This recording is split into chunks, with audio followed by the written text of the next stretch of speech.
kayang tutok na gitara. Idadaan na lang sa gitara. Ba, nagigitara pa siya?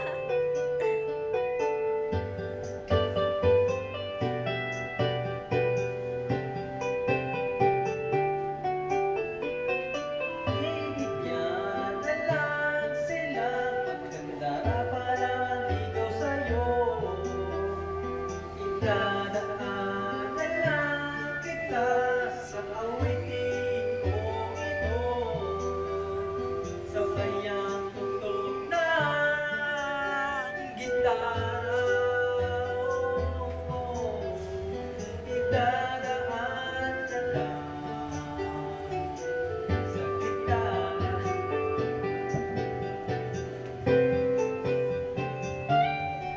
Araneta, consume! Okay ba yan?